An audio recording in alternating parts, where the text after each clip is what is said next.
अस्सलाम वालेकुम जी दोस्तों, की हाल है जी? ठीक ठाक। तो मैं थोड़ा मेज़बान अनस अली ते अज दा करने व्लॉग स्टार्ट। वीडियो चंगी लगे शेयर ते लाइक और सब्सक्राइब जरूर करना जी दोस्तों। तो मेरा जड़ा ना नवा सॉन्ग आंदा पे या अज नहीं सुबह जड़ा ना सॉन्ग वो रिलीज़ होया सी। ते जिस किसी ने वेखना होवे ते मेरा चैनल सब्सक्राइब कर ले, लाइक कर ले। तो अज नहीं मैं रिलीज़ करना कि अज जड़ा ना थोड़ी वाली सैटिंग करन आह्ली है, जिस दी वजह तू नहीं रिलीज़ हो सकदा। तो सुबह जड़ा ना इंशाल्लाह मेरा सॉन्ग थोड़े कोल उसी ते ज़रूर उन वेखना।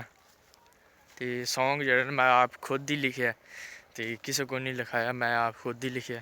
तो हुण जड़ा ना कज़न दी शादी शुरू हो गई है, 2-3 दिन रह गए ने जंज दे विचों। ते बाकी लकड़ां लुकड़ां असीं चीरदे पे आं ते थोआनूं विखाने आं लकड़ां असीं किद्दां चीरने आं और कैसे करने आं। जिवें पिंडां दी शादी होंदी है ओह् थोआनूं विखाने आं, पिंडां दी शादी किवें दी होंदी है किवें दी नेईं। ते बाकी जेह्ड़ा ना मेरा सॉन्ग ओनू ज़्यादा तो ज़्यादा लाइक करना और सब्सक्राइब ज़रूर करना मेरे चैनल नू। ते जाने आं ते चल जान अग्गे लकड़ां चीरदे पे आं। ते मैं चराग थोड़ियां गो आया, बाकी मैनू ना कम्म सी बाहर, ते मैं बाहर आ गया। ते मैं क्या कि यार दोस्तां नूं दस छड्डिए कि मेरा नवां सॉन्ग आंदा पिया, नाले मेरे बाहरले मुल्क कज़न आया ते उं'दी शादी है अज्ज नहीं 2-3 दिन ठैर के शादी है।